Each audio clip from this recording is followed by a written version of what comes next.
పరిశుద్ధుడైన మా ప్రభా, మీకు స్తోత్రాలు వందనాలు చెల్లించుకుంటున్నాము. మహోన్నతుడా మా ప్రభానే యేసు, మిమ్మల్ని స్తుతిస్తూ ఉన్నామయ్యా. మమ్మలను ప్రేమించి మీరు ఇచ్చినటువంటి ఈ సమయాన్ని బట్టి మీకు వందనాలు చెల్లిస్తూ ఉన్నాము. మిమ్మలను స్తుతించుటకును, మిమ్మలను గూర్చి పాడి కీర్తించి ఘనపరచుటకును సహాయం చేయండి. మీ కృపలో మమ్మలను బలపరచమని ప్రార్థన చేస్తూ ఉన్నాము. మీరు మాకు ఇచ్చిన ఈ సమయాన్ని బట్టి మీకే స్తోత్రాలు వందనాలు చెల్లిస్తూ ఉన్నాము. కృపామయుడా, దయాసత్య సంపూర్ణుడా, మీకే స్తోత్రాలు వందనాలు చెల్లిస్తూ ఉన్నాము. మా అంతరంగములను మీరు కనికరించండి, మా అంతరంగములను మీరు బలపరచండి. మీ ఆత్మశక్తిని, ఆత్మ పట్టుదలను మాకు మీరు దయచేయండి. తండ్రి అయిన దేవా, మీ సన్నిధిలోనికి వచ్చి మిమ్మల్ని వేడుకొంచున్నాము. మీరు మాకు అధ్యక్షత వహించండి. ఏ రీతిగా మిమ్మల్ని స్తుతించి ఘనపరచవలనో సమస్త విషయాల్లో మీరే మీ కృపను మాకును మీరు సమృద్ధిగా మీరు దయచేయండి. ఈ ఆవరణమంతా మీ సన్నిధితో నింపండి ప్రభా. పాటలు పాడుచుండగా ఆ పాటల ద్వారా దేవుని యొక్క ఆత్మ మమ్మలను బలపరచునట్లుగాను మిమ్మలను మహిమపరచువారముగా చేయండి ప్రభా. అలాగే మాలో ఉన్నటువంటి నిర్లక్ష్యము, నిర్లిప్తత సంపూర్ణంగా తొలగిపోనట్లుగా చేయండి. దుష్టుని యొక్క ఆటంకములు మాలో కానీ ఆవరణంలో కానీ ఎవరిలో ఎక్కడ ఆటంకములు లేకుండా చేయండి ప్రభా. అడ్డుబండయు అడ్డు గోడలను కూలద్రోయమని ప్రార్థన చేస్తూ ఉన్నాము. మిమ్మలను ఘనపరచుటకు మాలో ఉన్న అభ్యంతరములన్నిటినీ మీరు తొలగించండి. పరిశుద్ధాత్ముడా, మీరు మా మధ్య కదలండి. మీ కొరకు మేము మార్గమును సరళము చేయువారముగా చేయండి నాయన. మీరు మా మధ్య సంచరించున్నట్లుగా మా పరిసరాలను మమ్ములను పరిశుద్ధపరచమని ప్రార్థన చేస్తూ ఉన్నాం. రాజులైన యాజక సమూహముగా మమ్మలను ఇక్కడ చేర్చి మహిమ ఘనత ప్రభావాలు మీరే ఆరోపించుకొనమని నజరేయుడైన యేసు నామమున అడిగి వేడుకొనుచున్నాము తండ్రి, ఆమేన్. పాటలు పాడుకుందామండి.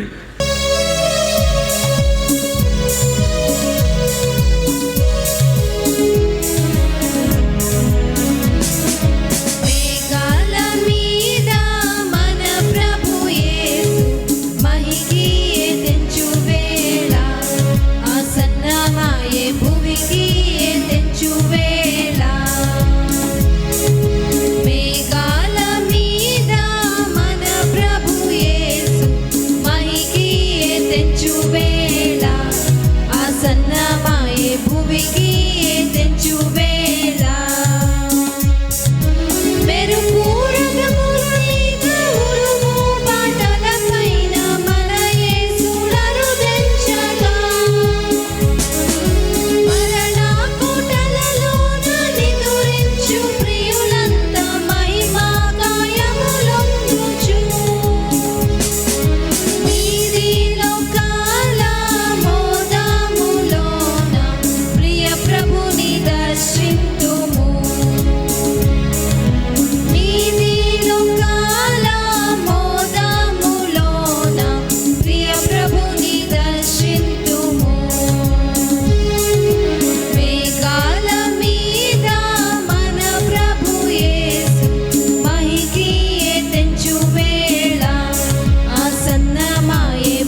తెంచువేళ ఆసన్నమాయే భూమికి తెంచువేళ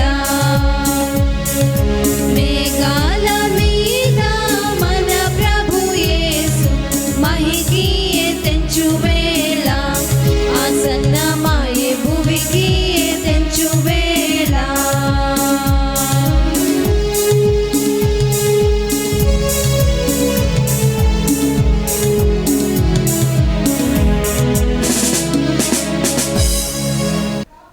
ప్రార్థన చేసుకుందాం పిల్లరా.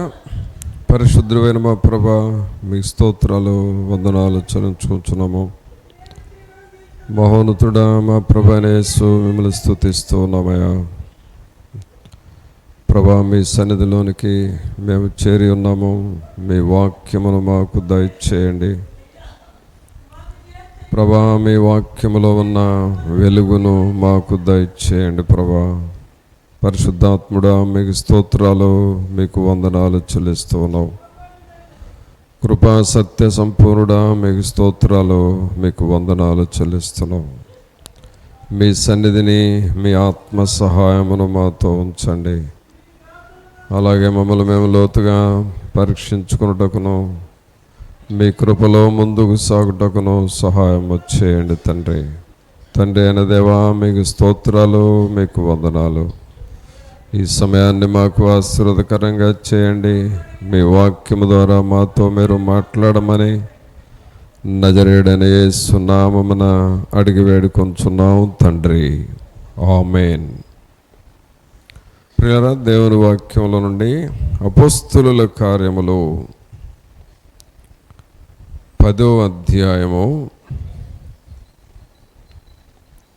2వ వచనం చదువుకుందాం. అతడు తన ఇంటి వారందరితో కూడా దేవుని యందు భయభక్తులు గలవాడై ఉండి ప్రజలకు బహుధర్మము చేయుచు ఎల్లప్పుడును దేవునికి ప్రార్థన చేయువాడు. ప్రియరా, ఇక్కడ మనం చదివిన ఈ వాక్యంలో ఇక్కడ ఒక వ్యక్తిని గూర్చి ఒక మంచి సాక్ష్యము రాయబడి ఉంది. ఆ వ్యక్తి ఎవరు అనంటే కొర్నేలి అనే వ్యక్తి. ఎవరండి ఆయన? కొర్నేలి. ఈయన ఎవరు అనంటే ఇటలీ దేశానికి సంబంధించిన వ్యక్తి. ఇటలీ దేశంలో ఒక మంచి ఆర్మీలో ఒక అధిపతి, ఒక మిలిటరీ కమాండర్ లాంటి వాడు. ఆయన గురించి రాయబడిన మాట ఏమిటంటే, ఇటలీ పటాలమనబడిన పటాలములో శతాధిపతి అయిన కొర్నేలి. అనగా ఆయన ఆ మిలిటరీ దళములో చాలా గొప్ప పేరు ఉన్న వ్యక్తి, అలాగే బాగా అభివృద్ధి చెందిన వ్యక్తి, శతాధిపతి. చూడండి, ఈయనలో ఉన్న లక్షణం ఏమిటంటే చాలా భక్తిగా జీవించాడు. శతాధిపతికి చాలా బాధ్యతలు ఉంటాయండి, చాలా పనులుంటాయి, బాధ్యతలు ఉంటాయి. మనకు ఉన్న బాధ్యతల కంటే ఈ శతాధిపతి అయిన కొర్నేలికి ఎక్కువ బాధ్యతలు ఉంటాయి. అయితే ఇన్ని బాధ్యతల్లో, ఇన్ని పనుల్లో ఆయన భక్తిని కాపాడుకున్నాడు, ఆయన ఆత్మీయ జీవితాన్ని కాపాడుకున్నాడు. అందుకని ఆయన గురించి రాయబడిన మాట ఏమిటంటే భక్తిపరుడు అని ఉంది. ఏమిటండి అది? భక్తిపరుడు. అయితే ఇలాంటి భక్తిపరుడికి మరి ఎలాగూ ప్రార్థన చేయటం, ఎలాగూ దేవుని వాక్యం చదవటం అలవాటైంది అని చూస్తే, ఆయన సమయం దొరికినప్పుడల్లా దేవుని సన్నిధిలో ప్రార్థన చేశాడు. ఎప్పుడు సమయం దొరికితే అప్పుడు దేవునికి ప్రార్థన చేస్తూ వచ్చాడు. పిల్లరా, మన భక్తి అనేది దేవునికి సంబంధించింది. సాధారణంగా భక్తి అనగానే ఆచార సంబంధంగా చేసేది ఉంటుంది, ఆచారమైన భక్తి. బైబిల్లో ఇద్దరు వ్యక్తులు దేవాలయంలోనికి ప్రార్థన చేయడానికి వెళ్ళారు. వారిద్దరు ఎవరంటే, ఒకతనేమో పరిసయ్యుడు, మరొకతను సుంకరి. పరిసయ్యుని గూర్చి రాయబడిన మాట ఏమిటంటే, అతడు కొన్ని ఆచారాలు చేస్తూ ఉన్నాడు. దినదినము దేవుని సన్నిధికి వెళుతున్నాడు, అలాగే ప్రార్థన చేసుకుంటున్నాడు, తర్వాత దేవుని కానుకలు దేవునికి చెల్లిస్తున్నాడు, ఉపవాసాలు ఉండాల్సిన టైంలో ఉపవాసాలు ఉంటున్నాడు. అన్నీ బాగానే ఉన్నాయి, అన్నీ చేస్తున్నాడు. కానీ ఆయన హృదయాన్ని మాత్రం దేవునికి ఇవ్వలే. ఆయన హృదయాన్ని దేవునికి ఇవ్వలేదు. అందువలన ఆయన భక్తి ఏమైంది అంటే ఆచార సంబంధంగా ఉంది. ఆయన దేవునికి చెప్పిన మాటలు ఏమిటి, ఆయన భక్తిని ఎలా కనపరుచుకున్నాడంటే, చూడండి, లూకాసు వార్త 18వ అధ్యాయము 11వ వచనం చూస్తే, లూకాసు వార్త 18వ అధ్యాయము 11వ వచనం, పరిసయ్యుడు నిలవబడి దేవా నేను చోరులను అన్యాయస్తులను వ్యభిచారులునైన ఇతర మనుషుల వలెనైనను ఈ సుంకరి వలెనైనను ఉండనందుకు నీకు కృతజ్ఞతాస్తుతులు చెల్లించుచున్నాను. వారమునకు 2 మార్లు ఉపవాసము చేయుచు నా సంపాదన అంతటిలో 10వ వంతు చెల్లించుచున్నానని తనలో తాను ప్రార్థించుచుండెను. చూడండి, ఇది కూడా భక్తినే. కొర్నేలియుని గురించి మనం ఏం చూసాము, దేవుని యందు భయభక్తులు కలిగిన వాడు అని ఉంది. కానీ ఈ పరిసయ్యుడు కూడా భక్తిపరుడే. అయితే ఇతని భక్తి అంతా ఎలాంటి భక్తి అంటే, ఇతరుల వైపు చూస్తున్నాడు. ఇతరుల వైపు చూసి అతను వాళ్ళకంటే నేను బెటరేలే, వాళ్ళకంటే నేను గొప్పోడంలే అని తనకు తానే నీతిమంతునిగా తీర్చిదిద్దుకుంటున్నారు. చాలామంది వారికి వారే నేను పెద్ద భక్తిపరుణ్ణి, నేను బాగా ప్రార్థనాపరుణ్ణి, నేను మంచి ఆత్మలో ఎదిగినాను అని వాళ్ళకు వాళ్ళే చెప్పుకుంటారు. వాళ్ళకు వాళ్ళే లోపల అతిశయాన్ని పెంచుకుంటారు. చూడండి, లోపల అతిశయము పెరుగుతుంది అనంటే లోపల దైవ సంబంధమైన భక్తి లేనప్పుడు స్వనీతి వస్తుంది పిల్లరా. స్వనీతి అంటే వాళ్ళే ప్రార్థనా పరులు అని తమకు తామే, అలాగే వాళ్ళే భక్తి పరులు అని వారికి వారే అనుకుంటూ ఉంటారు, వారికి వారే చెప్పుకుంటూ ఉంటారు. ఇది పరిసయ్యుని యొక్క భక్తి. ఇతనికి భక్తి ఉంది, కానీ ఇతను ఇతరులను నిందిస్తున్నాడు. కొంతమంది ఇతరులను నిందించే భక్తి చేస్తారు, ఇతరుల లోపాలు చూడటం. నువ్వెందుకు ప్రార్థనకు రావట్లేదు అని అన్నావు అనుకోండి, వీళ్ళు ఎవరినో ఒకళ్ళని చూపిస్తారు ఏలెత్తి, అదిగో పలానోళ్ళు ప్రార్థనకు వచ్చి ఏం చేస్తున్నారండి, వాళ్ళ వలన మరి ఏం మాదిరి ఉంది, వాళ్ళని చూస్తే మాకు ప్రార్థనకు రాబుద్ధి కావట్లేదు అని అంటారు. అంటే వాళ్ళని అడ్డం పెట్టుకొని నువ్వు దేవునికి దూరం అయిపోతావు. అంతేనా? అదేనా కరెక్ట్? కొంతమంది వేరే సాకులు చెబుతారు, ఏవేవో కొన్ని వాళ్ళకి జరిగిన సాకులు చెప్పి అలాగూ దేవునికి దూరం అయిపోతూ ఉంటారు. అసలు విషయం ఏంటి అని అంటే, వీళ్ళ భక్తి అంతా ఎప్పుడు ఇతరులను చూడటం, ఇతరుల లోపాలు కనుగొనటం, ఇదే పని. ఈ పరిసయ్యుని భక్తి అండి ఇది.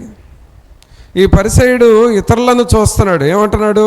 దేవా, నేను చోరులను, అన్యాయస్తులను, వ్యభిచారులనైనా ఇతర మనుషుల వలెనైనను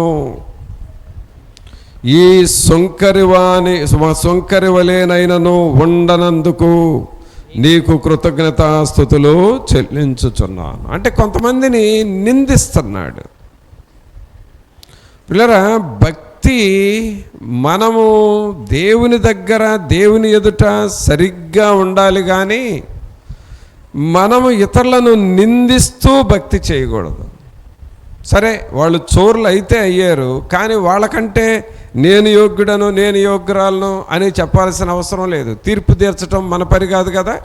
మనము తీర్పు తీర్చేవారం కాదు, తీర్పు తీర్చేది దేవుడు.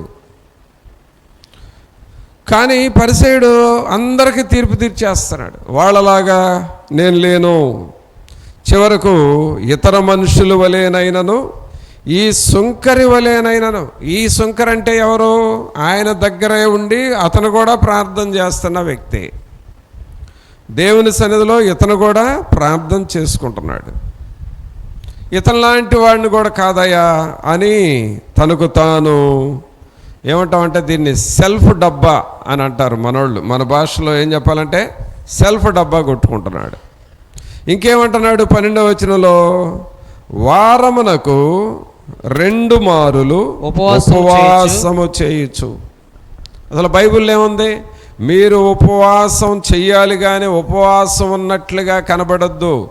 ఉపవాసం అనేది దేనికోసమై అంటే నీ అంతరంగాన్ని పరీక్షించుకోవటం కోసం, నీ భక్తి జీవితంలో ఉన్న లోపాలు తీసివేసుకోవటం కోసం, అలాగే ప్రభువుతో మనము సరిగ్గా సరిచేయబడటం కోసం ఉపవాసం. అంతేగాని అది అందరికీ తెలియాల్సినంత అవసరము లేదు. దేవునికి మనకు ఉండే కనెక్షన్ అది మన లోపల సరిచేయబడాలి. చూడండి, ఇక్కడ ఇన్ని ఫ్యాన్లు ఉన్నాయి. ఈ ఫ్యానుల్లో ఏదన్నా ఒక ఫ్యాన్ తిరగట్లేదు అనుకోండి, ఏం చేయాలి? దాన్ని వెంటనే ఎందుకు తిరగట్లేదా అని సరిచేయాలి దాన్ని. ఇన్ని లైట్స్ ఉన్నాయి, వీటిలో ఏదన్నా ఒకటి వెలగకపోతే కారణం ఏంటా అని చెప్పి దానిని లోపం ఏంటో సరిచేసి ఆ లైట్స్ అన్నీ వెలిగేటట్లుగా చూసుకోవాలి. ఇదే కదా మనం చేసేది. అలాగే ఈ దేవుని సన్నిధిలో భక్తి చేయటానికి వచ్చినప్పుడు మన హృదయాల్ని పరీక్షించుకోవాలి. ఎక్కడ వెలగట్లేదు, ఎక్కడ దేవునితో కనెక్షన్ పోయింది, ఎక్కడ దేవుని వెలుగు మనం పోగొట్టుకున్నామో వాటిని మనం సరి చేసుకుంటూ ఉండాలి. కానీ ఈ పరిసయ్యుడు భక్తి ఎలాంటిదంటే అలా సరి చేసుకోవటం లేదు, కానీ తనను తాను హెచ్చించుకుంటా ఉన్నాడు. తర్వాత ఏమంటున్నాడు? వారమునకు 2 మారులు ఉపవాసము చేయుచు నా సంపాదన అంతటిలో 10వ వంతు చెల్లించుచున్నానని తనలో తాను ప్రార్థించుచుండెను. అంటే దీన్ని కూడా అతిశయిస్తున్నాడు. సరైన భక్తి ఉన్నవాళ్ళు దేవునికి ఇస్తారు, దాని గురించి మర్చిపోతారు. దేవుడే వారికి తగిన ప్రతిఫలం ఇస్తాడు. నీ కుడి చేతితో చేసేది నీ ఎడమ చేతికి తెలియకూడదు అని వాక్యంలో ఉంది. కొంతమందికి దాన్ని డబ్బా కొట్టుకుంటా ఉంటారు. నువ్వేం చేసావు, నువ్వేం చేసావు, నువ్వేం చేసావు, నీకెందుకు అసలు ఆ డ్యూటీ? నీకెందుకు అసలు అది నువ్వు అనవసరమైన పని చేస్తున్నావు కదా. నువ్వేం చేసావు, నువ్వేం చేసావు అని అందరినీ అడిగి తెలుసుకోవలసినంత అవసరత నీకు ఉంది అనంటే పరిసయ్యుడు భక్తి చేస్తున్నావు. అది కాబట్టి ఈ వ్యక్తి అన్నీ చెప్పుకుంటున్నాడండి. సరైన భక్తి అంటే ఏమిటంటే నువ్వు చేసేదేదో నువ్వు దేవుని కొరకు చెయ్యాలి అంతే. ప్రభా, అది నీకు నాకు మధ్య నిబంధన, ఇంకంతే. నేను నోరు తెరిచి ఎవరికి చెప్పేది లేదు. పిల్లరా, భక్తి ఎలాగూ మనం కట్టుకోవాలి. ఆ కొర్నేలిని గురించి రాయబడిన మాట ఏమిటంటే భక్తిపరుడు ఒకడు ఉండెను. ఈ రోజున భక్తి కలిగిన వారు కావాలండి. దేవుడు కూడా నా యొద్ద నివసించినట్లు దేశంలో నమ్మకస్తులైన వారి కొరకు నేను కనిపెడుతున్నాను అన్నాడు. అలాగూ నమ్మకంగా కనిపెడతా ఉన్నప్పుడు మనము సరి అయిన భక్తిని నేర్చుకోవాలి. ఈ పరిసయ్యుడు పైకి కనబడే భక్తి, అలాగే స్వనీతితో కూడిన భక్తి చేస్తున్నాడు. ఒక రకంగా చెప్పాలంటే దేవుని వాక్యం ఉందంటే, మీ నీతి క్రియలు మురికి గుడ్డల వలె నాకు కనబడుతున్నాయి అంటాడు. ఏ గుడ్డలు అయిపోయినాయి అంటాయండి? మురికి గుడ్డలు, అంటే దేవునికి ఇష్టం లేని పనులు. అయితే ఆ దేవాలయంలోనే ఆయన ప్రక్కనే ఉన్న వ్యక్తి ఏమని ప్రార్థన చేస్తున్నాడు? 13వ వచనంలో, అయితే సుంకరి దూరముగా నిలుచుండి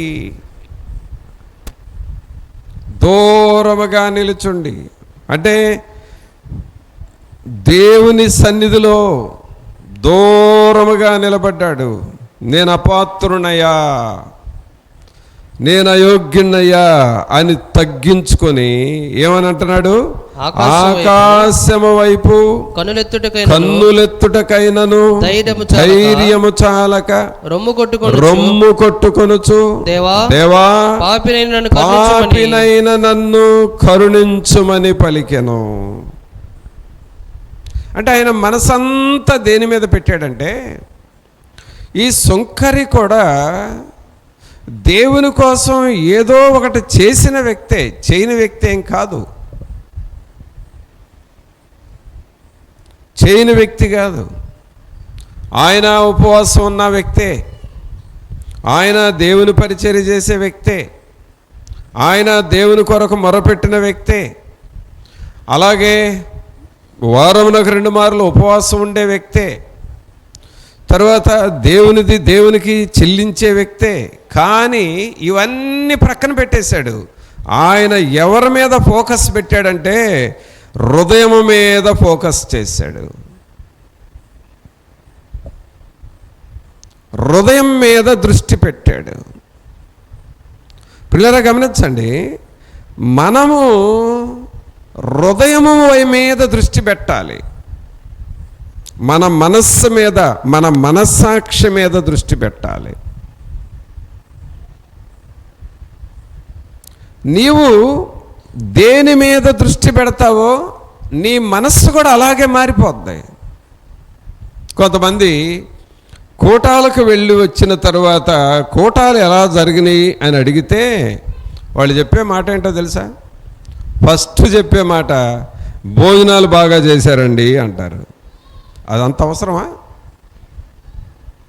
అంత అవసరమా? నువ్వు వెళ్ళొచ్చింది దేవుని సన్నిధికి, భోజనాల సంగతి ఎందుకు? భోజనాలు ఎందుకండి? ఎందుకు భోజనాలు? ప్రజలు వస్తారు, కూర్చుంటారు, వాక్యం వింటారు, లంచ్ టైం అయిపోతుంది, వెళ్ళేటప్పుడు కాస్త భోజనం పెట్టి పంపిస్తే కొంచెం ఆకలి తీరుతుంది. ఆ ఉద్దేశం. అంటే అది లీస్ట్. ఆ లీస్ట్ దాన్ని తీసుకొచ్చి ఫస్ట్ పెడతారు. అంత అవసరమా? కొంతమంది ఏం చేస్తారో తెలుసా? సరే భోజనాల మీద దృష్టి పెట్టినా ఆ భోజనం బాగుందని అనరు, ఉడకలేదు సరిగా అంటారు. అదెందుకు నీకు? అదంత అవసరమా? చేస్తే ఆ బాధ నీకు తెలిసిద్ది. పేరు పెడతానికి ఈజీగానే పెట్టచ్చు, అది చేసేవాళ్ళకి ఆ బాధ తెలిసిద్ది. ఆ రోజు ఒకవేళ వర్షం వచ్చిందేమో, పొయ్యి ఆరిపోయిందేమో, ఏదైనా కొంచెం ఉడకలేదేమో, దాన్ని నువ్వు పాయింట్అవుట్ చేయటం ఏంటి? అంటే నీ మైండ్ అలాంటిది అనమాట. లోపాలు చూసే మైండ్. ఉడకలేదు. ఇంకొంతమంది మరీ ఇంకా ఏం చెప్పాలో నాకు అర్థం కావట్లే, ఉప్పు తక్కువైంది అంటారు. అరే ఏంటి అసలు? ఏం బుద్ధి నీ బుద్ధి? పిల్లరా, అంటే నీ మనస్సు ఏంటో తెలుసా? వ్యర్థమైన మైండ్ నీది. ఈ పరిసయ్యుని భక్తి అన్నమాట. అది పరిసయ్యుని భక్తి. కానీ పరిసయ్యునులాగానే సుంకరి కూడా దేవుని సన్నిధికి వస్తున్నాడు, ఉపవాసం ఉంటున్నాడు, ప్రార్థన చేస్తున్నాడు, అన్నీ చేస్తున్నాడు. కానీ వీటిల్లో దేని మీద దృష్టి పెట్టలేదు. ఏమంటున్నాడు? ఆకాశము వైపు కన్నులెత్తుటకైనను ధైర్యము చాలక రొమ్ము కొట్టుకొనుచు, దేవా పాపినైన నన్ను కరుణించుమని పలికెను. అంటే దేవుని మీద దృష్టి పెట్టాడు. దేని మీద దృష్టి పెట్టాడండి? దేవుని మీద దృష్టి పెట్టాడు. సహోదరుడా, సహోదరి, మనుషుల మీద దృష్టి పెట్టినంతకాలం నీకు భక్తి రాదు. ఆ చోరుల్లాగా, ఆ అన్యాయస్తుల్లాగా, వాళ్ళలాగా వీళ్ళలాగా నేను లేనందుకు నీకు కృతజ్ఞతాస్తుతులు చెల్లిస్తున్నాను. ఇతరులను నిందించే భక్తి, ఇతరులను నిందించే ప్రార్థన. కొంతమంది ప్రార్థన కూడా ఎలా చేస్తారో తెలుసా? వీళ్ళు అందరూ సంఘంలో వినాలని అందరి ముందు వీళ్ళకి ఎవరెవరి మీద కోపం ఉందో, ఎవరెవరి మీద బాధ ఉందో అవన్నీ దేవునికి చెబుతూ ఉంటారు. అది ఒక పనికిమాలిన ప్రార్థన అండి అది. ఆ సహోదరుడు ఎలాంటివాడు, ఆ సహోదరు ఎలాంటిది, ఆమె ఎలాంటిది, ఏమి ఎలాంటిది, ఇవన్నీ నువ్వు దేవునికి చెప్పాలి. పైగా అక్కడ ఉన్నవాళ్ళు వినాలి. అది అంత అవసరమా నీకు? పిల్లరా, మనం ప్రార్థన చేస్తున్నాం కానీ సరి అయిన భక్తిని కట్టుకోవాలి. సుంకరికి ఇవన్నీ గుర్తురాలా? దేవా పాపినైన నన్ను కరుణించుము అంటే తన హృదయం మీద దృష్టి పెట్టాడు. ఇందాక నేను చెప్పానే, మీటింగ్స్ అయిపోయిన తర్వాత భోజనాలు సరిగా లేవు, లేదా ఉప్పు తక్కువైంది, సరిగ్గా ఉడకలేదు అన్న వాళ్ళని అసలు ఏం వాక్యం విన్నావని అడగండి. వాళ్ళని వాక్యాన్ని గురించి చెప్పరు. పలానా రోజు దేవుని సేవకులు ఈ వాక్యాన్ని గురించి చెప్పారు అని చెప్పరు. అసలు ఆ వాక్యం గుర్తుండదు. అంటే అర్థం ఏంటి అంటే భక్తి నీది పరిసయ్యుని భక్తిలాగా అయిపోతావు. అసలు దేవుని వాక్యంలో ఏముంది చూడండి. దేని మీద మనం దృష్టి పెట్టాలో సామెతల గ్రంథం తీయండి. సామెతలు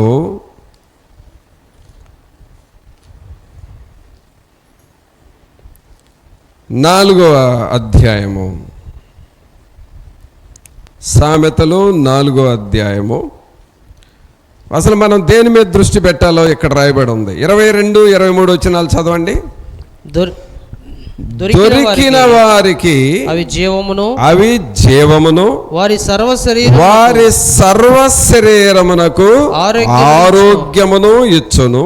నీ హృదయములో నుండి జీవధారలు బయలుదేరును. కాబట్టి అన్నిటికంటే ముఖ్యముగా ఏమనుంది? ఆ మాట అందరూ చెప్పండి, మీ కుడి చేయి పైకి లేపి. అన్నిటికంటే ముఖ్యముగా. అన్నిటికంటే ముఖ్యంగా అంటే దేని మీద ముఖ్యంగా? అన్నిటికంటే ముఖ్యముగా దేని మీద ముఖ్యముగానంటే నీవు తినే ఆహార పదార్థాల కంటే కూడా, నీవు వేసుకున్న వస్త్రాల కంటే కూడా, మనం చేస్తున్న పనుల కంటే కూడా, మన తోటి సహోదరులు ఎలా ఉన్నారో వాటికంటే కూడా, అన్నిటికంటే ముఖ్యముగా నీ హృదయమును భద్రముగా కాపాడుకొనుము. అన్నిటికంటే ముఖ్యముగా మన హృదయాన్ని కాపాడుకుంటూ ఉండాలి. హృదయాన్ని కాపాడుకోవటం అంటే అర్థం ఏంటో తెలుసా? ప్రార్థన మీద నువ్వు దృష్టి పెట్టాలి. మనకు అర్థమైపోద్దండి, మనకు అర్థమవుతుంది. ఎలాగంటే ఒక్కొక్క రోజు నువ్వు ప్రార్థన చేస్తున్నా నీకు ప్రార్థన నడిపింపు రాదు. నువ్వు చెయ్యకూడదు అని అనుకోవు, చెయ్యాలనుకుంటావు కానీ నడిపింపు రాదు, చేయబుద్ధి కాదు. ఆ ప్రార్థన పెగలదు నీ నోట్లో నుండి. అంటే అర్థం ఏంటో తెలుసా? నీ హృదయాన్ని సరిగ్గా కాపాడుకోలేదు అని అర్థం. కొన్నిసార్లు నువ్వు ప్రార్థన చేస్తూ ఉంటావు, ఒక గంట సేపు మోకాళ్ళ మీద ఉంటావు, చేస్తూ ఉంటావు, కానీ నీ మైండ్ అటు ఇటు బాగా తిరిగి వస్తూ ఉంటుంది. కాసేపు పొలం వెళ్తుంది, కాసేపు నిన్నెవరన్నా ఏమన్నంటే అటు వెళ్ళిపోతుంది, కొంచెం సేపు ఏదో కొరత మీదకి వెళ్తుంది, కొంచెం ఆందోళనకరంగా ఉంటుంది, నీ మైండ్ అన్నీ తిరుగుతూ ఉంటుంది. నీవేడే ఉంటావు, ప్రార్థన చేస్తూనే ఉంటావు, కానీ నీ మైండ్ అటు ఇటు తిరుగుతూ ఉంటుంది. దానికి కారణము నీ హృదయము దేవుని ఎదుట సరిగా లేదు అని అర్థము. కొన్నిసార్లు నువ్వు ప్రార్థనలోనే ఉంటావు, వాక్యంలోనే ఉంటావు. ఇది ఇప్పుడు నేను ప్రసంగం చేస్తూ ఉన్నాను, ఈ ప్రసంగం విన్నట్లుగా మీరు నా వైపు చూస్తూనే ఉంటారు. జాగ్రత్తగా మీరు నా వైపే చూస్తూ ఉంటారు, కానీ సాతానుడు మీ మనస్సును అటు ఇటు తిప్పుతూ ఉంటుంది. అది ఎవరికి తెలియదు, నీకు కూడా తెలియదు. నువ్వు వింటున్నానని అనుకుంటావు, కానీ నీ మైండ్ ఎటో పోతుంది. మళ్ళీ ఆ మైండ్ నీలోకి ఎప్పుడు వస్తుందంటే మెసేజ్ అయిపోబోయేటప్పుడు, ఇక ముగింపులోనికి అప్పుడు వస్తుంది మైండ్ లోపలికి. అంటే దాదాపు ఈ 40 నిమిషాలు, ఈ 30 గంట సేపు నువ్వేడే ఉంటావు, మైండ్ అటు ఇటు తిరుగుతూ ఉంటుంది. లాస్ట్లో మరలా అలర్ట్ అవుతావు ఎక్కడ. దానికి కారణం ఏంటంటే నీ హృదయాన్ని నువ్వు జాగ్రత్తగా కాపాడుకోవటం లేదు అని అర్థం. హృదయాన్ని నువ్వు జాగ్రత్తగా కాపాడుకుంటున్నావంటే ఎలా ఉంటుందంటే ప్రతి పాయింట్ నువ్వు కనెక్ట్ అవుతావు. ప్రతి రెఫరెన్స్, ప్రతి వాక్యం, ప్రతి సెంటెన్స్ కూడా నీ మైండ్ కనెక్ట్ అవుతూ ఉంటుంది. అది నీ హృదయానికి తాగుతూ ఉంటుంది. హృదయాన్ని తాకే కొలదే లోపల కదలిక వస్తుంది. వాక్యం నిన్ను తాకే కొలదే నీ అంతరంగంలో ప్రేగులతో సహా కదిలి పశ్చాత్తాపం వస్తుంది.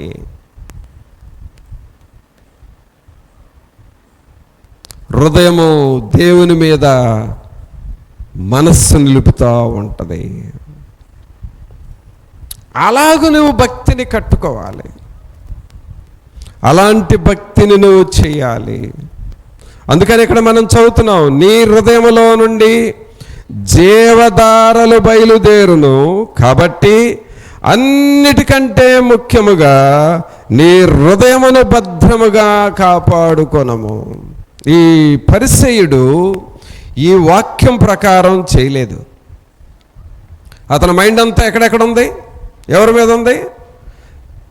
11వ వచనం చూడండి, లూకా 18:11. పరిసయ్యుడు నిలువబడి, దేవా నేను చోరులను, అన్యాయస్తులను, వ్యభిచారులనైనా, ఇతర మనుషుల వలెనైనను, ఈ సుంకరి వలెనైనను ఉండనందుకు నీకు కృతజ్ఞతాస్తుతులు చెల్లించుచున్నాను. వారమునకు 2 మారులు ఉపవాసము చేయుచు నా సంపాదన అంతటిలో 10వ వంతు చెల్లించున్నానని తనలో తాను ప్రార్థించుచుండెను. అంటే ఈయన మైండ్ ఎన్ని మొక్కలు ఎన్ని చెక్కలైందో తెలుసా? ఎన్ని మొక్కలు ఎన్ని చెక్కలైందో చూడండి. 11వ వచనం మరొకసారి బైబిల్లోకి చూసుకోండి. కొంత మైండ్ చోరుల మీద పెట్టాడు. చోరులు అంటే ఎవరు? చోరులు అంటే ఎవరు? దొంగలు. కొంత మైండ్ దొంగల మీద పెట్టాడు. కొంత మైండ్ అన్యాయస్తుల మీద పెట్టాడు. ఇంకొంత మనస్సు వ్యభిచారుల మీద పెట్టాడు. అంటే ఇప్పుడు ఎన్ని రకాలుగా అయిపోయింది ఆయన మనసు? 3 రకాలుగా అయింది. కొంత మనసు ఇతర మనుషుల వలె మీద, అంటే వారి మీద పెట్టాడు. అంటే మనసు ఇప్పుడు ఎన్ని భాగాలైంది? 4 భాగాలైంది. ఆ తర్వాత కొంత మనసు ఈ సుంకరి వాలేనైనను అంటున్నాడు. అంటే ఇప్పుడు ఇది ఎన్నో భాగం అయింది? 5 భాగాలుగా అయిపోయింది. తర్వాత 12వ వచనం, వారమునకు 2 మారులు ఉపవాసము చేయుచు. అంటే నేను పెద్ద ఉపవాసం ఉంటున్నాను, నేను పెద్ద ప్రార్థనా పరుడని చెప్పుకుంటున్నాడు. ఎన్నో భాగం ఇది? 6వ భాగం. తర్వాత నా సంపాదన అంతటిలో 10వ వంతు చెల్లించుచున్నాను. అంటే నేనేదో గొప్పదాన్ని, నేనేదో గొప్పవాడిని, దేవునికి నేనే అంత చేసి పడేస్తున్నాను అన్నట్లుగా సెల్ఫ్ డబ్బా కొట్టుకుంటా ఉన్నాడు. ఎన్నో భాగం ఇది? 7వ భాగం. అంటే ఆయన మైండ్ ఎన్ని ముక్కలైంది, ఎన్ని చెక్కలైంది? ఇప్పుడు 7 ముక్కలు 7 చెక్కలు అయిపోయింది. పిల్లరా, మనకుండేదే కొంచెం మైండ్, దాన్ని మరలా 7 ముక్కలుగా చేసి పారేస్తే ఇక నువ్వు దేవుని మీద ఎంత పెట్టినట్టు? అసలు దేవుని మీద ఏమైనా పెట్టినట్టు ఉంది అక్కడ? దేవుని మీద ఏమైనా పెట్టినట్టుందా? కొంతమంది మైండ్ అండి ఎప్పుడు ఎవరో ఒకళ్ళ మీద బాధపడతా ఉంటారు. ఎందుకమ్మా వాళ్ళ మీద బాధపడతావు, తీసేసుకో బాధ అంటే, అవునయ్యా నిజమేనయ్యా తప్పేనయ్యా తీసేసుకుంటానయ్యా అంటారు. వాళ్ళని తీసేసుకుంటారు, మళ్ళీ టక్కన వేరే వాళ్ళ మీద పెట్టుకుంటారు. అంటే ఎవరో ఒకళ్ళ మీద వాళ్ళకి బాధ ఉంటా ఉండాలి ఎప్పుడు. అదొక సాతానుడు మనస్సు. ఎవరో ఒకళ్ళ మీద బాధ ఉంటానే ఉండాలి. అదొక దాస్యపు ఆత్మ. ఈ పరిసయుడు మనసు అండి 7 రకాలుగా ముక్కలు చెక్కలైపోయింది. కానీ సుంకరి భక్తి ఎలాంటిదంటే ఆయన మనస్సు ఒకటే ఒకటి. దేని మీద దృష్టి పెట్టాడు? దేవా పాపినైన నన్ను కరుణించుమని పలికాను. ఇప్పుడు ఈ సామెతల్లో ఏం చదివాం? ఇప్పుడు చదివా ఆ మాట. సామెతలు దొరికిన వారికి అవి జీవము, దొరికిన వారికి అవి జీవమును, వారి సర్వ శరీరమునకు ఆరోగ్యమును ఇచ్చును. నీ హృదయములో నుండి జీవధారలు బయలుదేరును. కాబట్టి అన్నిటికంటే ముఖ్యముగా నీ హృదయమును భద్రముగా కాపాడుకొనుము. ఈ వాక్యం నెరవేర్చింది ఎవరు? పరిసయుడా సుంకరా? ఎవరు నెరవేర్చారు చెప్పాలి మీరే. అన్నిటికంటే ముఖ్యముగా నీ హృదయమును భద్రముగా కాపాడుకోను అని ఉంది కదా. అంటే నీ మనసంతా నీ హృదయం మీదే పెట్టు, నీవు దేవుని మీదే పెట్టు అని ఉంది కదా. ఈ మాట, ఈ వాక్యము పరిసయుడు నెరవేర్చాడా సుంకరు నెరవేర్చాడా? సుంకరు నెరవేర్చాడు, పరిసయుడు నెరవేర్చలేదు. మనసండి ఒకదాని మీద దృష్టి పెడితే ఏమన్నా పని అయిద్ది, కానీ ఒకేసారి 7 రకాలుగా మైండ్ పెట్టావనుకో నీకు ఏ పని కాదు. అందుకనే పరిసయుడికి భక్తి రాలా. పరిసయుడికి భక్తి రాలా. కొంతమంది ప్రార్థన చేయాలంటారు, అదే టైంలో వేరే పని పెట్టుకుంటారు. కొంతమంది బైబిల్ చదవాలనుకుంటారు, అదే టైంలో ఇంకొకటి పెట్టుకుంటారు. కొంతమంది దేవుళ్ళలోకి వెళదామనుకుంటారు, అదే టైంలో ఇంకో చోటకి వెళతా ఉంటారు. మైండ్ చెక్కలో ముక్కలైపోతుంది మనుషులకి. కానీ దేవుడు వీరిద్దరి భక్తిని చూశాడు. వీరిద్దరి భక్తిని చూసి ప్రభు అంటున్న మాట ఏమిటంటే, అతనికంటే ఇతడు నీతిమంతుడుగా తీర్చబడి తన ఇంటికి వెళ్ళెనని మీతో చెప్పుచున్నాను. ప్రభునంతులేరా, ప్రభువు కూడా మనల్ని చూసేది ఏమిటంటే, నీవు దేవుని భక్తి మీద మనసు పెట్టావా పెట్టలేదా? దేవుని వాక్యం మీద మనసు పెట్టావా వేరే వాటి మీద మనసు పెట్టావా? దేవుని సన్నిధి మీద దృష్టి పెట్టావా లేక లోక సంబంధమైన వాటి మీద దృష్టి పెట్టావా? అది ప్రభువు చూస్తాడు. ఆయన మీదే నువ్వు దృష్టి పెట్టు, ఆయన వాక్యం మీద దృష్టి పెట్టు, ఆయన వాక్యం మీద దృష్టి పెట్టు. నీ హృదయాన్ని నువ్వు పరిశీలన చేసుకో. సుంకరి లాంటి ప్రార్థన చేయాలి. అందుకనే 14వ వచనంలో ఏమనుందంటే, తన్ను తాను హెచ్చించుకొనువాడు తగ్గింపబడుననియు, తన్ను తాను తగ్గించుకొనువాడు హెచ్చింపబడుననియు చెప్పాను. ప్రియులరా, దేవునికి నచ్చేది ఏమిటంటే నీవు తగ్గించుకొని ఉండటం కావాలి. ఇది అందరికీ చేత కాదండి, అందరికీ చేత కాదు. అందరికీ చాలామందికి ఎలాంటి మనసు ఉంటుందంటే, నేనే కనబడాలి, నేనే గొప్పగా ఉండాలి, అందరూ నా మాట వినాలి, వారిని వారు హెచ్చించుకునే మనస్సు. సంఘాలలో గొడవలు రావటానికి ఇదే కారణం అండి. సంఘాలు ముఠాలుగా ఏర్పడటానికి ఇదే కారణం. ఎవరికి వాళ్ళు వాళ్ళ ప్రభావం, వాళ్ళ ప్రాబల్యము చూపించుకోవాలనే తపన. అంటే వీరు ఎవరి మీద దృష్టి పెడుతున్నారంటే, దేవుని మీద నుండి వారి దృష్టి ప్రక్కకు పోయి వారిని వారు చూపించుకోవాలనే మనస్సు వచ్చేసింది. కానీ ప్రభునంతులరా, దేవుని సంఘములో దేవుడు ఎప్పుడు కూడా నీ హృదయాన్ని చూస్తాడు, నీ హృదయంలో ఉండే భక్తిని చూస్తాడు, నీ హృదయంలో ఉండే యథార్థతను చూస్తాడు, నీవు ఎంత ప్రార్థన చేస్తున్నావో చూస్తాడు, దేవుని పనులు వచ్చినప్పుడు ఎంత నమ్మకంగా ఉంటున్నావో చూస్తాడు, దేవుని సన్నిధిలో పరిచర్య వచ్చినప్పుడు ఎంత బాధ్యతగా ఉంటున్నావో చూస్తాడు. ఆయన నీ అంతరంగాన్ని చూస్తాడు.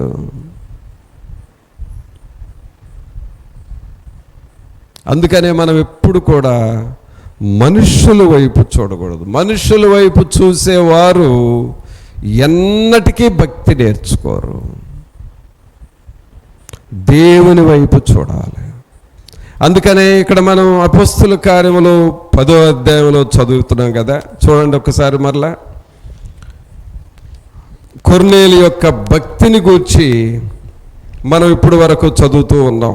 ఏమని చదువుతున్నాం? అతడు తన ఇంటి వారందరితో కూడా ఇటలీ పటాలమనబడిన పటాలములో శతాధిపతి అయిన కొర్నేలి అను భక్తిపరుడు ఒకడు కైసరయలో ఉండిన. భక్తిపరుడు ఏమనుందండి? భక్తిపరుడు అనగా తన హృదయం మీద దృష్టి పెట్టాడు, తన ఆత్మ మీద దృష్టి పెట్టాడు, దేవుని మీద దృష్టి పెట్టాడు. అయితే ఇతను సామాన్యుడు కాదని చెప్పా కదా. ఒక మిలిటరీ దళములో ఒక శతాధిపతి, ఒక కమాండర్ లాంటి వాడు. అన్ని బాధ్యతలుండి కూడా దేవుని మీద ఎలా దృష్టి పెట్టాడు అనంటే ఆయన ఎల్లప్పుడూ ప్రార్థన చేసే వ్యక్తి. అందుకనే 2వ వచనంలో ఏమనుందంటే, అతడు తన ఇంటి వారందరితో కూడా దేవుని యందు భయభక్తులు గలవాడై ఉండి ప్రజలకు బహు ధర్మము చేయుచు ఎల్లప్పుడూ దేవునికి ప్రార్థన చేయువాడు. అందరి మాట చెప్పండి, ఎల్లప్పుడూ దేవునికి ప్రార్థన చేయువాడు. ఆమేన్. ఏం చేయాలండి? ప్రార్థన చేయాలి. ప్రియులారా, ఒక్కటి గుర్తుపెట్టుకోనండి, ప్రార్థన చేసే సమయంలో అది ఎలాంటి సమయం అంటే ప్రభువు నిన్ను దర్శించే సమయము. ప్రార్థన చేసే సమయము ప్రభువు నిన్ను ముట్టుచూ ఉన్న, తాకుచూ ఉన్న సమయము. ఆ ప్రార్థన చేసే సమయంలో ఎప్పుడు కూడా నువ్వు ప్రక్కకు వెళ్ళకూడదు. ఆ ప్రార్థన సమయాన్ని నువ్వు సద్వినియోగం చేసుకోవాలి. ఒక నిబంధన చేసుకోవాలి. ఈ ప్రార్థన సమయము నేను దేవునికి ఇవ్వాలి. మన ముందు 1వ తారీఖు ప్రార్థనలు ఉంటున్నాయి, వాటిని ప్రక్కకు నెట్టేయకూడదు. ఈ ప్రార్థన సమయాలే నీ భవిష్యత్తును కాపాడేది ఎప్పటికైనా. మన ముందు 24 గంటల ప్రార్థనలు ఉంటున్నాయి. ఈ సమయాన్ని నువ్వు జాగ్రత్తగా సద్వినియోగం చేసుకోవాలి. అలాగే ప్రార్థన చేస్తూ ఉన్నప్పుడు కూడా చేస్తూ మధ్యలో లేచి వెళ్ళకూడదు. అది సాతానుడి యొక్క పని. అది దేవునితో మాట్లాడుతూ దేవుణ్ణి ఎదురుగా పెట్టుకొని నువ్వు మధ్యలో ఎలాగ బయటికి వెళ్ళగలవు అంటే నువ్వు దేవుణ్ణి గణపరచట్లేదు, దేవుణ్ణి అగౌరవపరుస్తున్నావు అని అర్థం. అలాగే దేవుడు ఇక్కడ ఉన్నాడు, నన్ను చూస్తున్నాడు అనే గ్రహింపు లేదని అర్థం. నీకు భక్తి రావాలి అని అంటే ఈ నిష్ఠ నీలో ఉండాలి. ఈ నిష్ఠ నీలో ఉండాలి. ఆఫీసులో డ్యూటీ చేస్తూ ఉదయం 10 గంటలకు వెళ్ళి ఒక 2 గంటలు చేసేసి చెప్పబెట్టకుండా వెళ్ళిపోతావా ఆఫీసులో? లేదా నువ్వు ఏదైనా ఒక పని చేయడానికని వెళ్ళావు, ఒక పని మీద, అక్కడ నువ్వు సాయంకాలం 5 గంటలకు చేస్తానని ఒప్పుకున్నావు అనుకో, వాళ్ళతో 1 గంటన్నర చేసేసి ఎవరికి చెప్పకుండా వెళ్ళిపోతావు అక్కడికి. ఒకవేళ అలాంటిదే జరిగింది అని అంటే మరి మరుసటి రోజు అంటే నెక్స్ట్ డే వచ్చినప్పుడు నిన్ను ఊరుకునే అలా వదిలేస్తారా? పిల్లరా, మరి దేవుని దగ్గర ఆ క్రమశిక్షణ ఏది? దేవుని దగ్గర ఆ నిబంధన ఏది? దేవుణ్ణి నువ్వు గౌరవపరుస్తున్నట్లు నీ క్రియలు ఎక్కడ కనపడుతున్నాయి? ఇది నీ హృదయంలో ఉన్న భక్తిని చూపిస్తూ ఉన్నది. అందుకనే ప్రభునంతులారా, కొర్నేలిని గురించి చదువుతున్న మాట ఏమిటంటే, భక్తిపరుడు ఒకడు ఉన్నాడు. ఈ భక్తిపరుడు ఎవరయ్యానంటే దేవుని మీద దృష్టి పెట్టాడు, తన హృదయం మీద దృష్టి పెట్టాడు, తన ఆత్మ మీద దృష్టి పెట్టాడు. ప్రక్కమటోళ్ళ మీద పరిసయ్యులాగా వాళ్ళ మీద వీళ్ళ మీద పెట్టల. పరిసయ్యుడు మైండ్ ఎన్ని మొక్క చెక్కలైందని చెప్పాను, 7 రకాలుగా విభాగించబడింది. ఒకేసారి పిల్లరా మన మైండ్ అన్నిటి మీద దృష్టి పెడితే నీకు అసలు భక్తే రాదు. నువ్వు దృష్టి పెట్టాల్సిందల్లా దేవుని మీదే. అంతేకాదు, తను ఎలాంటి వాడుగా మారాడంటే 2వ వచనంలో, అతడు తన ఇంటి వారందరితో కూడా దేవుని యందు భయభక్తులు గలవాడై ఉండి. చూడండి, ఒక ఇంటిలో ప్రార్థన చేసుకునే ఒక వ్యక్తి ఉంటాడు. కొన్నిళ్ళల్లో ఒక్కళ్ళే ప్రార్థన చేస్తారు ఎప్పుడు. అంటే వాళ్ళే ప్రార్థనకు వెళ్తారు, వాళ్ళే బైబిల్ చదువుకుంటారు, ఆ ఒక్కళ్ళే దేవుని సన్నిధికి వెళ్తారు, ఆ ఒక్కళ్ళే దేవుని సేవలో సహకరిస్తూ ఉంటారు. ఇంట్లో వాళ్ళు ఎవరూ సహకరించరు. ఇంకా అలాంటి కుటుంబాలు కొన్ని ఉంటాయి. కొన్ని కుటుంబాలు ఎలా ఉంటాయంటే అందరూ కలిసి దేవుని పనిలో సహకరిస్తూ ఉంటారు. ఇది కారణం ఏంటి అనంటే, మనము సరి అయిన భక్తి చేస్తే మన మాదిరి చూసి మన ఇంటిలో వాళ్ళందరూ దేవునికి లోబడతారండి. ఇంటిలో వాళ్ళందరూ దేవునికి లోబడతారు. మన దగ్గర మాదిరి లేకపోతే చివరకు నీ పిల్లలే దేవునికి తెలుసుకోవడానికి ఇష్టపడరు. నీ ఇంటి వాళ్ళు దేవుని తెలుసుకోవడానికి ఇష్టపడరు. అందుకనే సరి అయిన మాదిరి కలిగిన భక్తిని మనం నేర్చుకోవాలి. ఈ అవకాశాలు దేవుడు మనకు తరచుగా ఇస్తూ ఉంటాడు. ఓ ప్రత్యేకమైన ప్రార్థనని, ఇలాగో 24 గంటల ప్రార్థనని, 1వ తారీఖు ప్రార్థనని, ఉపవాస కూటాలని, లేక ప్రత్యేక ప్రార్థనలు, ఇలాగ కొన్ని తరుణాలు ఇస్తూ ఉంటాడు. వాటిని నువ్వు ఖచ్చితంగా పాటించాలి. కొర్నేలి అలాగూ చేయటం ద్వారా ఇంటి వారందరూ భక్తి నేర్చుకున్నారు. అంతేకాదు, ఆ ఇంటిలోనికి దేవదూతలు వచ్చారండి. 4వ వచనం చూడండి. అతడు దూత వైపు తేరి చూచి భయపడి ప్రభువా ఏమని అడిగాను. అందుకు దూత, నీ ప్రార్థనలను నీ ధర్మ కార్యములను దేవుని సన్నిధికి జ్ఞాపకార్థముగా చేరినవి. చెప్పండి, కొట్టండి ఒకసారి అందరూ. దేవునికి స్తోత్రము కలుగునుగా. కానీ చెప్పండి, ఈయన భక్తి చేస్తూ ఉంటే, తను తన కుటుంబము భక్తి చేస్తూ ఉంటే ఆ ఇంటికి ఎవరు వచ్చారు? దేవదూతలు వచ్చారండి. అసలు ఎంత అద్భుతం పిల్లరా! అంటే దూతలు ఇంటికి వచ్చే అంత స్థాయిలో అంత పరిశుద్ధంగా భక్తి చేస్తూ ఉన్నాడు. అంత పరిశుద్ధమైన భక్తి. ఈ రోజున ఇలాంటి భక్తిని నువ్వు చేస్తే మన ఇంటికి కూడా దేవదూతలు వస్తారు.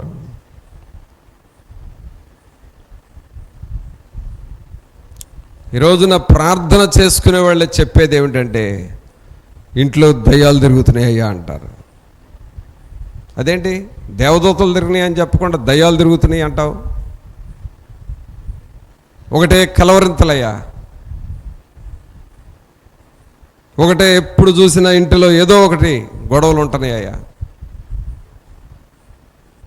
అంటే దయ్యాలు తిరిగేలాంటి భక్తి చేస్తున్నావు అన్నమాట నువ్వు. అది ఎలాంటి భక్తి అంటే, నీవు హృదయం మీద దృష్టి పెట్టకుండా ఇతర వాటి మీద దృష్టి పెడతా ఉన్నావు. కానీ కొర్నేలి భక్తి ఎలాంటిదంటే దేవదూతలు ఆయన ఇంటికి వచ్చారు. ప్రభునంతులారా, ఇలాంటి భక్తి మనం ఎందుకు నేర్చుకోకూడదు? దేవదూతలు మన ఇంటికి వచ్చే భక్తి ఎందుకు చేయకూడదు? దేవుడు తన దూతలకి చెబుతాడండి, మీరు వెళ్ళండి, ఆ ఇంటికి వెళ్ళండి అని. బైబిల్లో మనం ఎన్ని చోట్ల చూడలేదు? ఎన్ని చోట్ల చూడలేదు? ఏలియా ఆ అరణ్యంలోకి వెళ్ళి, ప్రభువా నేను ఇక బ్రతకలేనయ్యా, నా పరిస్థితి అయిపోయిందయ్యా అని చెప్పుకుంటా ఉంటే దేవుడు ఎవరిని పంపాడు అక్కడికి? దేవదూతలు పంపించాడు. మీరు వెళ్ళి ఏలియాని ఆదరించండి అని చెప్పాడు కదా. అలాగే హాగరు తనకు పుట్టినటువంటి కుమారుడు ఇష్మాయేలు, ఆ పిల్లవాడిని ఇంకేం చేయాలో అర్థం కాక ఆ పిల్లవాడిని తీసుకువెళ్ళి మరి ఒక పొద క్రింద విసిరి పారేసింది తల్లి. ఇక పిల్లవాడిని నేను పెంచలేను అని చెప్పి పొద క్రింద పడేసేసి తాను తిరిగి వెళ్ళిపోతూ ఉంటే అక్కడికి దేవుడు ఎవరిని పంపించాడు? దేవదూతలను పంపించాడు. ఆ హాగరు చాలా కృంగిపోయింది, బాధపడతా ఉంది. ఆ పిల్లోని కూడా పొద క్రింద పడేసి వెళ్ళిపోయింది. నువ్వు వెళ్ళు దేవదూత అని, నువ్వు వెళ్ళి ఆ పిల్లోని తీసుకోమ్మా, ఆ పిల్లవాడిని మేము పెంచుతాం, మేము పెద్ద చేస్తాం, నీ కుటుంబాన్ని దీవిస్తాం, నీ సంతానంలో నుండి రాజులు వచ్చేలాగా చేస్తామని చెబితే అప్పుడు హాగరు ఆ పొదలో పడేసిన పిల్లోడిని మళ్ళీ వెళ్ళి తెచ్చుకుంది. ఎవరు చెప్పటం వలన అంటే దేవదూతలు చెప్పటం వలన. పిల్లరా, దేవదూతలు సరి అయిన భక్తిని చేసే వాళ్ళ ఇళ్లల్లో దేవదూతలు తిరుగుతూ ఉంటారు. ఆమేన్. మరి ఆ భక్తి నువ్వు చేస్తావా? ఎలాంటి భక్తి చేస్తావన్నావు? ప్రార్థన చేస్తావు, వెంటనే సినిమా పాటలు వింటావు.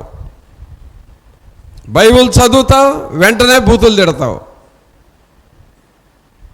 బాగా పాటలు పాడి దేవుని స్తుతిస్తావు, వెంటనే లోక సంబంధమైన మాటలు చెప్పుకుంటావు. అది ఇది కలిసిపోతా ఉన్నాయి.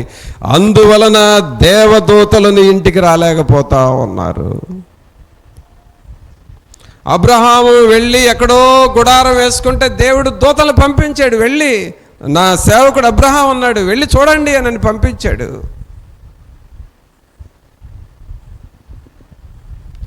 ప్రియరా, తన బిడ్డలను ఎప్పుడూ వదిలిపెట్టాడు.